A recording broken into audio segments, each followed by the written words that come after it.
ladies and gentlemen. Welcome to the first episode of our late night special, Berlin Tonight.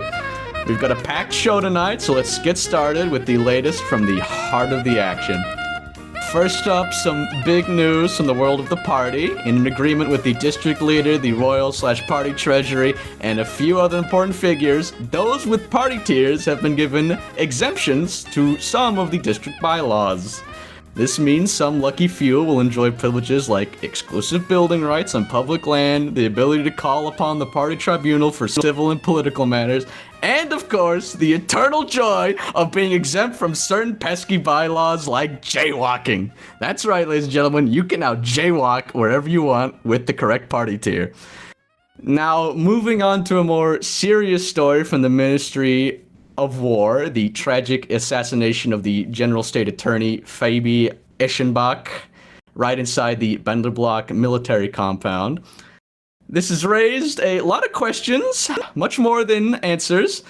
A suited mafia assassin walked in, executed him in cold blood, and then disappeared without a trace. The military intelligence service is stepping in to take over of the investigation, but one has to wonder, how did the mafia become so bold in its actions? And where were the police while this was going down? The Ministry of War is not holding back on calling out the police and especially the police president's failure to keep things under control. I guess when it comes to organized crime, it's business as usual. Now, in a very shocking result, the election was called at midnight of March 1st, with the Praetor himself declaring the results in front of the Reichstag. And those results, well, for our new Prime Minister-elect, we have Reinhard Weiss taking the office. Congratulations to Mr. Weiss. As for the office of presidency, we have Ludwig von Saarbrücken winning the office of president, along with the vice president-elect, Dr. Marcus Black von Saxe. To both of you, congratulations. All right, folks, that's the news for tonight. But don't go anywhere. Coming up next, we have a very special guest. Minister of Aviation, Hans Jager, is in the studio. Stay tuned. At the Raven Cigar Lounge, happiness is one puff away. The finest environment in all of downtown Berlin. Bet enough money to buy a new house, or lose it all and sell your own house. Featuring the greatest live music performances in all of town and the finest cigars in the humidor room. Enjoy the company of the upper echelon of Berlin at the Raven Cigar Lounge. Come visit us today. And ladies and gentlemen, as we said, we have Hans Jager with us. That's right, the Minister of Aviation. Come on, Hans. There he is. Welcome, buddy. How you doing, Hans? How you doing? Peter. It's always a pleasure. It is a pleasure indeed. Take a seat.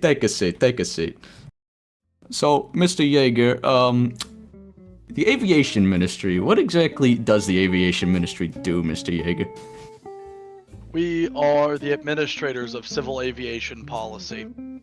We work on airfield laws, like airway restrictions, security measures for airfields in close coordination with our glorious armed forces, and overall just make sure the skyways of Germany are held within a safe and well-maintained standard. Very interesting. So what do you do as the aviation minister? What are your, duties, as it would be? I make sure the ministry's funding is kept up. I ensure the ministry is functioning. Quite recently, we have taken on swaths of new employees since of the taking over of the rocket program from the science ministry. And overall, I just meant the day-to-day workload of representing Empire. So, talk to me a little bit more about the aviation ministry's rocketry program, because that's a new thing, right? And that's a really important thing for the war effort. Talk to me about that. It's not just a thing important to the war effort. I'd like to add, it's important to us as a people. to show that we still hold ambition beyond wars, right? That we can still beat every country in every way possible, technologically, militarily, and politically.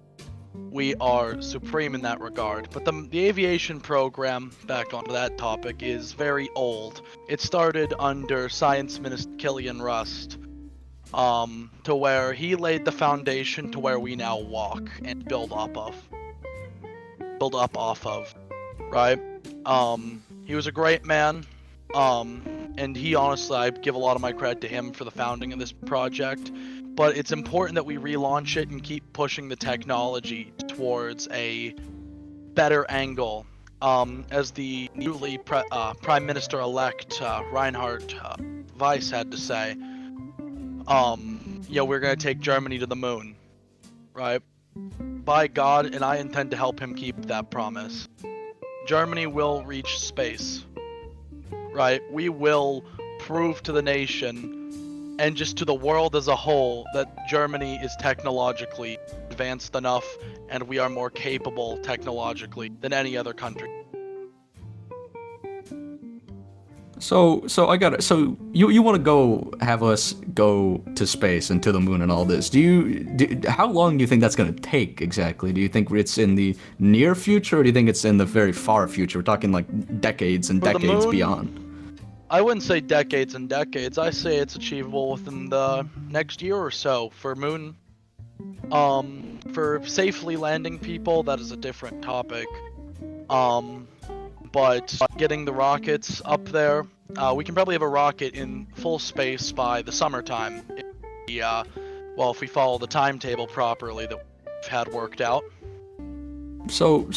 But do you think so by summer? But do you think that it would makes more sense right now during a war situation to focus mainly on war capabilities for missiles and rocketry and all that? I can't enter too many details, but this greatly does affect the war effort. The science of rocketry is vital.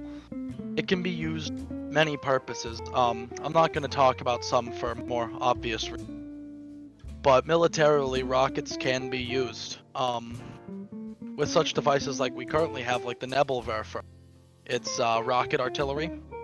The concept of rocketry, the concept of rocket science as a whole, has been proved to be possible in military standings dating back to ancient times, where you'd have fire rockets and like the little fireworks and whatever.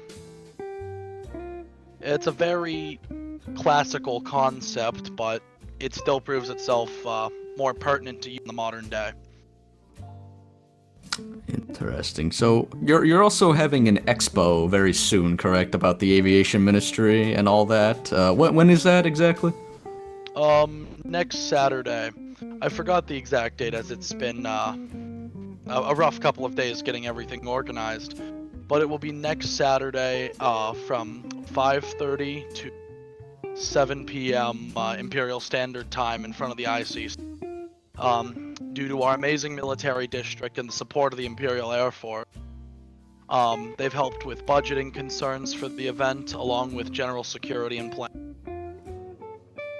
It should be rather interesting. We're displaying planes, anti-aircraft equipment, model rockets that we plan on one day making. Can't get into technical details, but overall it should be an amazing event to reignite the spark of aviation interest into the German people.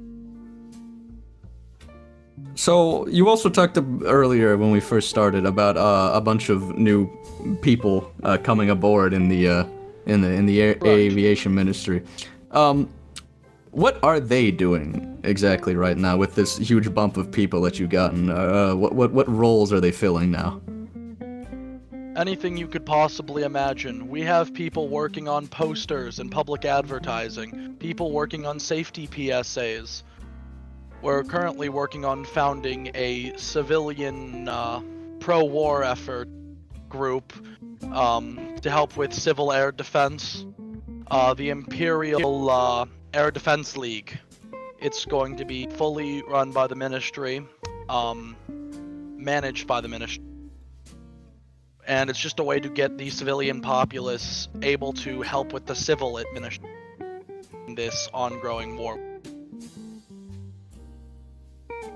So I got an interesting question here. So with the war effort going the way that it is, with the war going the way that it is, do you think that the air ministry or the air force really is getting stretched thin or is getting dwindling in numbers? Do you have anything to say about the current situation with the air force? Quite the contrary. Since my start, the Luftwaffe as a functionary and just as a whole has grown. Recruitment has been up. We've had new flak units, new air flotillas being formed to fight the Red Menace to the east, French frogs to the west, and the cowardly Italians in the south. Our air force is not stretched thin. It is currently wall in the sky that is stopping the Red Menace from bombing us. The Air Force is reaching extreme successes considering, the industries that these cowards hold. It just really goes to show the skill of the German warfighter over the Russian dog. Interesting. So I'm gonna ask one final question here. Out of all the enemy air forces that we're dealing with, which one have you seen to be the most dysfunctional, and which one have you seen to be the most capable of our enemies? Well, quite frankly, I wouldn't call any of them, how do I put it, capable. But the most dysfunctional I would have seen thus far has been the French. They have achieved little to nothing on the Western Front, and quite frankly, we enjoy the luxury of aerial superiority on every front. French are getting it worse than others right now.